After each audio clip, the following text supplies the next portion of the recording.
ఎంత నవ్విస్తారో సెట్లో అంత కోపంగా ఉంటారంట కదా. ఎప్పుడన్నా మీకు తిట్లు పడ్డాయి ఏవి గారి దగ్గర? పడ్డాయండి. పడ్డాయి ఏవి గారి అంటే తిట్లు అంటేనండి. ఎలా ఉంటుందంటే ఒక టీచరు బహుశా ఇవాళ రోజుల్లో ఒక పిల్లాన్ని కొట్టడం, ఒక పాపని కొట్టడం నేరంగా కన్సిడర్ చేస్తున్నారు. కానీ as per the system of schooling or teaching, తిట్టడం అనేది వాళ్ళు ఎవరికి ఎవరి మీద పర్సనల్ గ్రడ్జ్ ఉండదండి. అదే ఇప్పుడు బాలచంద్ర గారు నన్ను కొట్టారు. బాలచంద్ర గారు నన్ను కొట్టారు. ఎలా కొట్టారంటే చంప వాజ్పేయిలా కొట్టారు.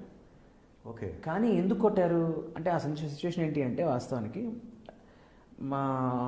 నేను స్కూల్ నుంచి వస్తూ ఉంటాను. మా మదరు గీత గారు నేను వచ్చేటప్పటికి గుమ్మం దగ్గర వచ్చేటప్పటికి కెమెరా ఫోర్గ్రౌండ్లో ఆవిడ కింద పడిపోయేసరికి నేను వెనకాల నుంచి చాలా జాలీగా వస్తున్న వాడిని ఆవిడని చూసి షాక్ అయిపోయి బ్యాగ్ విసిరేసి పరిగెట్టుకుంటూ వచ్చి మోకాళ్ళ మీద జారిపోయి, అమ్మా ఏమైందమ్మా లేమంటే ఆవిడ స్పృహత పడిపోయి ఉంటుంది. ఓకే. పడిపోయి ఉంటే ఆవిడ మాట్లాడదు. పక్కన నా చెల్లెలు ఉంటుంది. చెల్లి పట్టుకొని చెప్పి అమ్మాయికి ఇచ్చేసి అలా చూస్తే అక్కడ పక్కన ఒక రిసీవర్ హ్యాంగ్ అవుతూ ఉంటుంది. ఏంటి హ్యాంగ్ అయింది, ఏమైంది పడిపోయింది చూసేటప్పుడు ఫోన్ మాట్లాడితే మీ నాన్నగారు చనిపోయారు బాబు, 5వ ఫ్లోర్ నుంచి. ఆయన సివిల్ ఇంజనీర్. ఓకే. స్లిప్ అయి పడిపోయాడు, ఆయన చచ్చిపోయాడు. ఇది న్యూస్. ఈ షాక్ విని ఆ తల్లి పడిపోయింది. ఫోన్ అక్కడ పడేసి ఇప్పుడు ఫస్ట్ ఏం చేయలేదు, దిక్కుతోచని పరిస్థితి. ముందు అమ్మ దగ్గరికి వచ్చి అమ్మని లేపాలి కదా. అమ్మ లేమా, నాన్న చచ్చిపోయాడు, అమ్మ లేమ్మా, అట్లా అమ్మ బతుకుందో లేదు తెలియదు. రైట్. ఇది బేసిక్ షార్ట్ అండి. చేశాను, అయిపోయింది, కట్టనా, అందరు చప్పట్లు కొట్టారు. సింక్స్ ఉండదు, డబ్బింగ్ కూడా లేదు. తమిళ సీరియల్ ఇది. డబ్బింగ్ కూడా లేకుండా ఒరిజినల్ వాయిస్లే అన్నీ కూడా, లైవ్ రికార్డింగ్ అనమాట. అందరు చప్పట్లు కొడితే అప్పటికి ఇక్కడ నా కళ్ళమంతా కొంచెం ఫోకస్ అవ్వట్లేదు. ఈ ఏడుపు దీంట్లో ఉంటాను కదా. చూసేటప్పటికి బాలచంద్ర గారు టక్టగా వస్తున్నారు. ఓహో చప్పట్లు కొడుతున్నారు, ఈయన కూడా మెచ్చుకోవడానికి వస్తున్నాడు అంటే ఫ్యాక్ట్ అని కొట్టాడు నన్ను. నాకు అర్థం కాల, ఏంటి ఇంతమంది మెచ్చుకున్నారు, చప్పట్లు కొట్టారు, ఈయన ఏంటి ఇలా కొట్టాడబ్బా అనుకున్నా. ఆయనకి ముండం అనేది ఊత పదం అండి. అది మామూలు క్యాజువల్గా వాడే పదం, ముండం అని. ఓకే. ఏంటి ఇంత బాగా చేసావు కదరా, అదేదో మార్క్లోకి వచ్చేసింది ఇంకా బాగుండేది కదా, మొత్తం షార్ట్ అంతా ఫోకస్ అవుట్ అయిపోయింది. అంటే వాళ్ళు అక్కడ ఒక మార్క్ ఇచ్చారు. ఏం చేస్తారంటే ఒక కెమెరా డిస్టెన్స్ పెట్టి దానికి ఒక మార్క్ ఇచ్చి దాన్ని బట్టి ఒక లైటింగ్లు పెట్టి, ఇప్పుడు నేను అలా మార్క్ ఎక్కడో ఉంది, నేను ఎక్కడో ఉన్నాను. దానివల్ల ఫోకస్ అడ్జస్ట్ అవ్వాల, దానివల్ల లైటింగ్ ప్రాబ్లం వచ్చేసింది. నేను నా పక్కన కూర్చున్న అమ్మాయి మీద షాడో వేసేసాను. ఆ అమ్మాయి షాడోలో ఉండిపోయింది. ఈవిడ పట్టుకోవడం పొజిషన్లో ఆవిడ నా ఫేస్ ఆవిడ దాంట్లో ఓవర్లాప్ అయిపోయింది. ఇవన్నీ చూశాడు ఆయన. ఆయన తాపత్రయం ఏంటంటే ఇంత బాగా వచ్చింది షాటు, ఇది నువ్వు చెప్పినట్టు చేస్తుంటే ఇంకెంత బాగుంటుంది, మళ్ళీ అలా వస్తున్నాను అన్నాడు ఆయన. అంటే అక్కడ కోపం చూడండి. ఏమిటి ఇప్పుడు అంటే మనకు కొట్టాడు అన్న విషయాన్ని హైలైట్ చేసి మనం మాట్లాడితే అది పెద్ద మహాపాపం అనుకుంటాం. కానీ ఎందుకు అంటే ఒక ఆర్టిస్ట్ అన్నవాడు కేవలం నటన ఒకటే కాదు, పక్కన ఇంకొక ఆర్టిస్ట్ ఉంటుంది, మనకు ఒక డిసిప్లిన్ ఉంది, ఒక మార్క్ ఇచ్చారు, అక్కడికి రావాలి, అక్కడే రావాలి, అక్కడికి వచ్చి చేయాలి, పక్క ఆర్టిస్ట్కి టైమింగ్ ఇవ్వాలి, ఎదురుకుండా ఆర్టిస్ట్ని మనం ఓవర్లాప్ చేయకూడదు, లేదా వాళ్ళ చేత ఓవర్లాప్ చేయబడకూడదు. అవును, ఇవన్నీ చాలా ఫ్యాక్టర్స్ ఉంటాయండి. అలాంటి మహానుభావుడు నాకు అప్పుడు చెప్పిన విషయం నాకు ఇప్పుడు రిజిస్టర్ అయిపోయి ఉంది. ఇప్పటికి నేను షార్ట్లోకి వెళ్ళేటప్పుడు మార్క్ ఎక్కడ చూసుకుంటూ ఉంటా. ఓకే భయ మార్క్ వెళ్ళదు భయ అని చెప్తాను. ఎందుకంటే దట్స్ డిసిప్లిన్. అది ఏమంటే ఎన్ని సంవత్సరాలు నేర్చుకుంటూ వస్తాయి ఇట్లాంటివన్నీ.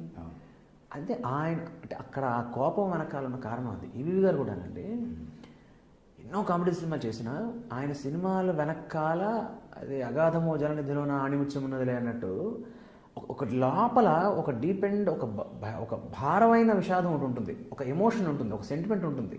చాలా సినిమాలో ఉంటుంది. అవును, ప్రతి సినిమా చాలా కోపంగా ఉంటుంది. ఓన్లీ సెట్లో సినిమా విషయం సెంటిమెంట్ ఉంటుంది. సెట్లోకి వచ్చేసరికి ఏంటంటే is a kind of perfectionist. Okay. అవును, నేను ఏమండి ఆవిడ వచ్చిన సినిమా చేసేటప్పుడు అప్పటికే నాకు ఆయన నేను జంబలగడ్డి పంపని నేను ఫస్ట్ సినిమా చేసింది. చిన్న క్యారెక్టర్ అన్నది, అంటే చిన్నవాళ్ళు పెద్దవాళ్ళు అయిపోయి పెద్దవాళ్ళు చిన్నవాళ్ళు అయిపోయింది.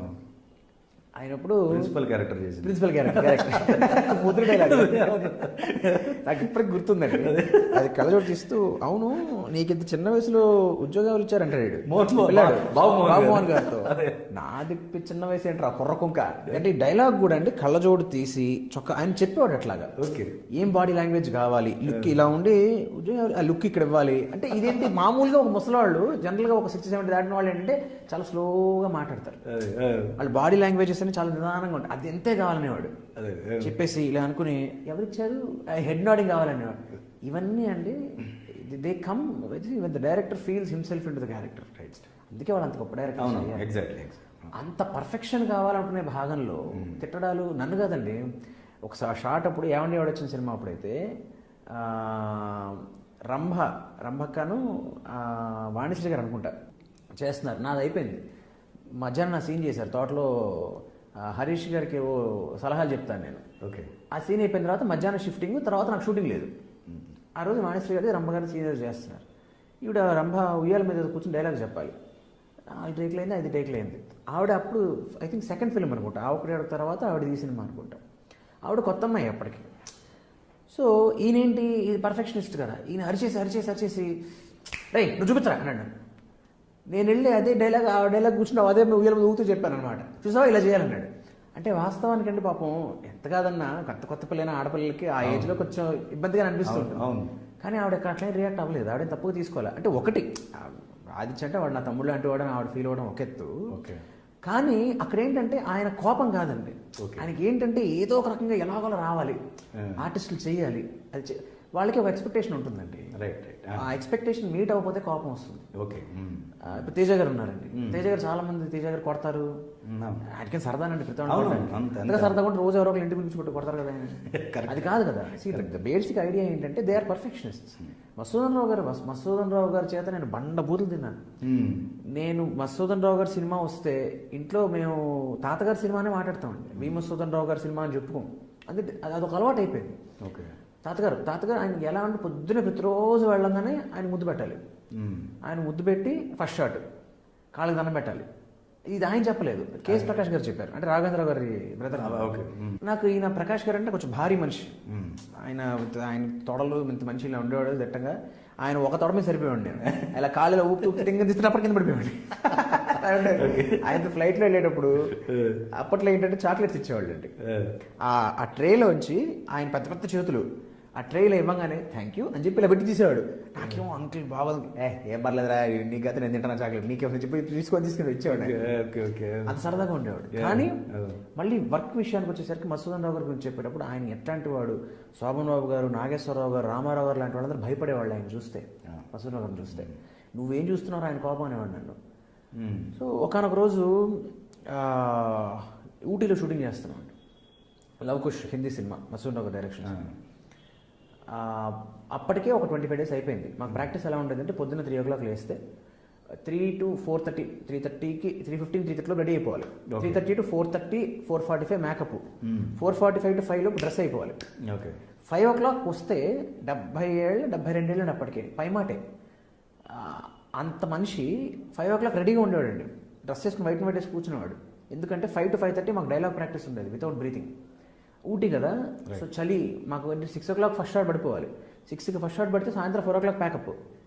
తర్వాత లైట్ ఉండేది కదా. సో ఆయన హిందీ పండిట్ ఒక ఆయన ఉండేవాడు. అంటే పేరు హిందీ సినిమా లవ్ కుష్, మా తెలుగు లవ్ కుష్ యాజ్ రీమేక్ హిందీలో నేను లౌడ్గా చేశాను. పేరు హిందీ సినిమా కానీ పద్మాలయ బ్యానర్ మొత్తం తెలుగు వాళ్ళే ఉండేవాడు.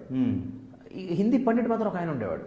ఆయనతో పాటు ఈయన కూడా వచ్చి మాతో పాటు వీళ్ళు డైలాగ్ ఎలా చెప్తున్నారని చెప్పి, ఇది నేను కుసురు యాక్ట్ చేసిన అమ్మాయి కూడా తెలుగు అమ్మాయి శ్రేష్ఠ వచ్చి కూర్చుంటారండి.